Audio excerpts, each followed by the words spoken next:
નમસ્કાર વિદ્યાર્થી મિત્રો, આજે આપણે આ વિડીયોની અંદર ક્વિક રજિસ્ટ્રેશન કઈ રીતે ભરી શકીએ છીએ આપણે આ વિડીયોમાં પૂરેપૂરી માહિતી આપીશું.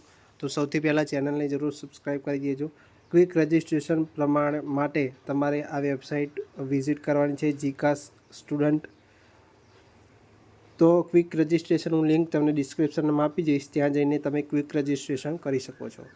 તો સૌથી પહેલાં તમે જોઈ શકો છો કે તમને અહીંયા ઓપ્શન આપેલું છે પ્રોગ્રામ ટાઈપ, કોર્સ, પ્રોગ્રામ પ્રકાર. તો કોર્સ કયો છે, કયા કોર્સ માટે તમે એપ્લાય કરી રહ્યા છો? અંડર ગ્રેજ્યુએટ રેગ્યુલર માટે, બીએડ માટે, એમએસસી માટે, બરાબર. જે માટે પણ તમે એપ્લાય કરી રહ્યા હોય એ તમારે કોર્સનો અહીંયા તમારે પસંદગી કરવાની છે. અપાર આઈડી અથવા એબીસી આઈડી છે એ તમારે ડિજીલોકરમાં તમારે બનાવવાની રહેશે, બરાબર. તો એ તમારે બનાવવાની રહેશે. ત્યારબાદ તમારે નેમ એઝ પર માર્કશીટ, એટલે કે માર્કશીટ મુજબનું નામ. ધારો કે તમે 12 સાયન્સ હોય, કોમર્સ હોય કે આર્ટ્સ હોય, તમે આગળ ભણવા ઈચ્છો છો અને જે પણ તમારે માર્કશીટ છે તો એ માર્કશીટ મુજબ તમારે એની અંદર નામ ભરવાનું છે. નામ ભરતી વખતે ખાસ ધ્યાન રાખવાનું રહેશે, કેમ કે આ માહિતી તમે જ્યારે પણ ભરો છો પછી આ ચેન્જ થશે નહીં. નેમ એઝ પર માર્કશીટ, બરાબર. તમે નેમ એઝ પર માર્કશીટ જે પણ હોય, કેમ કે પહેલાં એટલી વાત ખાસ ધ્યાન રાખો, જેટલી ડિટેલ ભરો છો પહેલાં ક્વિક રજિસ્ટ્રેશનની અંદર, એ પછી ચેન્જ ના પણ થાય, લોક પણ થઈ જાય કે નેમ એઝ પર માર્કશીટ હોય તમે ભૂલથી લખી દીધું, ભરી દીધું, તો એ ખાસ ધ્યાન રાખજો. એટલે ભૂલ કર્યા સિવાય શાંતિથી ભરજો. અને જે હેલ્પ સેન્ટર હોય ત્યાં જઈને પણ ભરી શકો છો અથવા જાતે પણ ભરી શકશો તો પણ ચાલશે. અને સાયબર કેફેમાં ભરવા જાઓ તો એક ખાસ વાતનું ધ્યાન રાખો કે ત્યાં તમે ખાસ જોતા રહેજો કે કોઈ ભૂલ ના થાય, બરાબર. ત્યાર પછી કેટેગરી છે, તમારે કઈ કેટેગરી છે એ કેટેગરી ઓબીસી હોય, જનરલ હોય, જે પણ કેટેગરી હોય તમારે સિલેક્ટ કરવાનું રહેશે.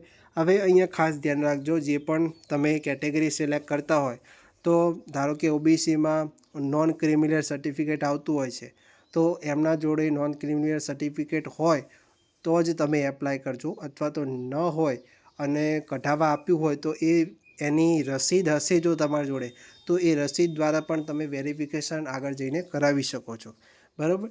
તો તમારે એ સર્ટિફિકેટ જેટલા પણ તમે અહીંયા વિગત ભરો છો એ સર્ટિફિકેટ તમારે જોડે હોવા જોઈએ.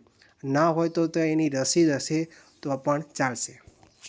ત્યાર પછી તમારી જાતિ તમારે જેન્ડર મેલ છે, ફિમેલ છે, એ વિગતો તમારે ભરવાની છે. ત્યાર પછી તમારી જન્મ તારીખ જે સ્કૂલ લિવિંગ સર્ટિફિકેટની અંદર આપેલી હોય જન્મ તારીખ, એ જ જન્મ તારીખ આની અંદર તમારે લખવાની રહેશે. પહેલાં તારીખ, પછી મહિનો અને પછી વર્ષ. પછી અહીંયા તમારે ટીક માર્ક કરવાનું છે. I hereby give my consent to communicate વાળું જે લખેલું છે તે અહીંયા ટીક માર્ક કરવાનું છે. પછી તમારે ઈમેલ આઈડી દરેક વિદ્યાર્થી જોડે પોતાનું હોવું જરૂરી છે. ના હોય તો તમારા ફાધર મધરનું હોય, મમ્મી પપ્પાનું હોય તો પણ તમે નાખી શકો છો. પરંતુ આ જે પણ એડમિશન પ્રક્રિયા દરમિયાન જે પણ મોબાઈલ નંબર, ઈમેલ આઈડી હોય તમારે ખાસ સાચવીને રાખવાનું છે. ત્યાર પછી તમારો મોબાઈલ નંબર નાખવાનો રહેશે. ત્યાર પછી અહીંયા જે પણ કેપ્ચા આપેલો હોય એ કેપ્ચા તમારે ટોટલ કરવાનો છે. ટોટલ કરીને તમે ભરશો ત્યાર પછી તમને અહીંયા ગેટ ઓટીપી વાળા ઓપ્શન પર ક્લિક કરવાનું છે.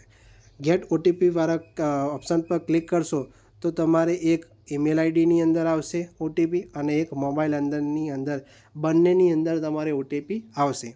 બંનેની અંદર ઓટીપી આવી ગયા બાદ તમારે ક્લિક કરશો, જેથી તમારી યુઝર નેમ અને પાસવર્ડ છે એ તમારે મોબાઈલમાં અથવા તો ઈમેલ આઈડી બંનેમાં આવી જશે, બરાબર. જેથી મોબાઈલમાં ના આવતું હોય તો ઈમેલ આઈડી તો હોય તો ઈમેલ આઈડીમાં તમે યાદ રાખી શકો છો, બરાબર. એટલે બંનેમાં તમારે આવશે ઓટીપી. બંને ઓટીપી આની અંદર નાખવા જરૂરી છે.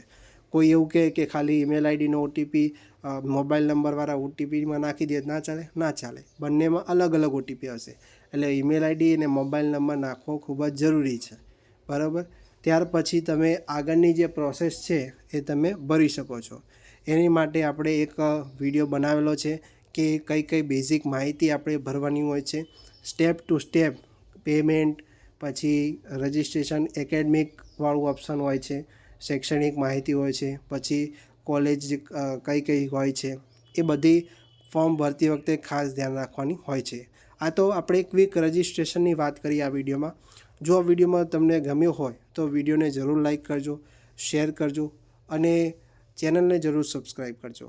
અને જો તમને આ જીકાસ પોર્ટલ અંતર્ગત અથવા કોઈ પણ ક્વેરી તમને જણાતી હોય તો તમે નીચે કોમેન્ટ બોક્સમાં જણાવી શકો છો. આપણે એ ક્વેરીનો સોલ્વ કરવાનો પૂરેપૂરો પ્રયત્ન કરીશું.